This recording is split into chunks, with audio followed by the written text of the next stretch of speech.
Hello, and thank you for joining me today.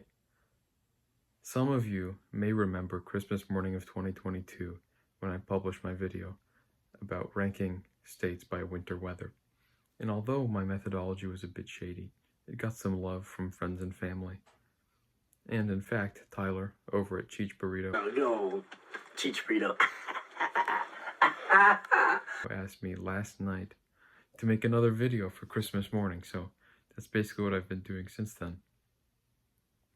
So ultimately, more than anything, don't worry about the methodology. I just want you to enjoy this video. I grabbed the dataset from Kaggle containing mean monthly temperatures in each of these cities, each of 35 cities, since January of 1948. So this is a pretty long-term data set, but there's not that much data because it's only one data point per month per city. And my goal is to rank these cities by weather using just this data. That poses a little bit of an interesting challenge because ultimately things like humidity that are important cannot be considered here.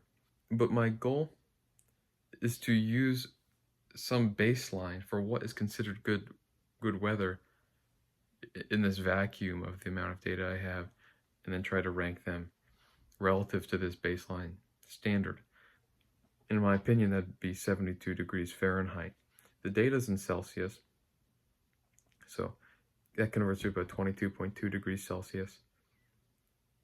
So really, we just need total deviation in some sense, could be absolute or squared, from the 72 degrees value.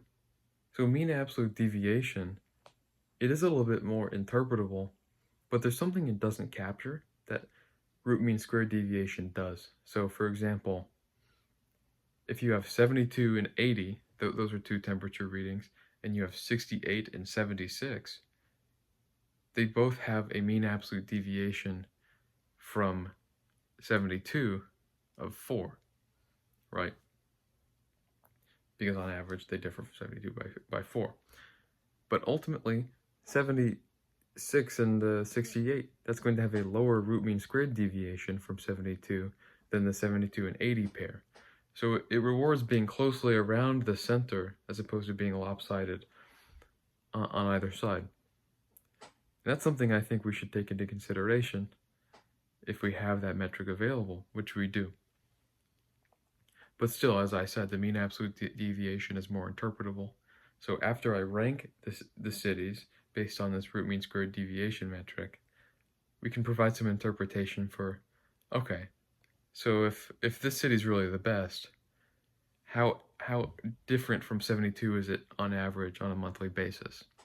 I'll put on screen all the cities here, and also put the predictions that me and my girlfriend Katya had for what we thought the top 10 cities would be.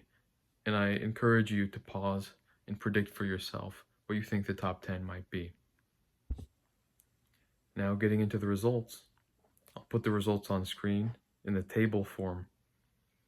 Now you can see the left column has 12 rows, the middle column has 12, and the right column has 11. So Los Angeles is actually number 13, which was the most surprising thing in my opinion. I would have guessed, as per my prediction, it would be number 1. So that was really kind of surprising to me. Turns out Los Angeles, at least in the winter months, is a lot colder than you might expect if you aren't from there. So now I'm going to put on screen a plot of the top 10 and the bottom 10 cities by this root mean squared deviation metric. The top 10 will be red and the bottom 10 will be blue. Now, I think something really interesting here is that you can divide perfectly the good states and the bad states, or the good cities and bad cities, by a horizontal line at around Lake Tahoe. So it shows, even though people complain about warm weather in the south and people complain about cold weather in the north, in terms of actual difference from optimal temperature, the south tends to approximate that a lot better, even if it does have more humidity.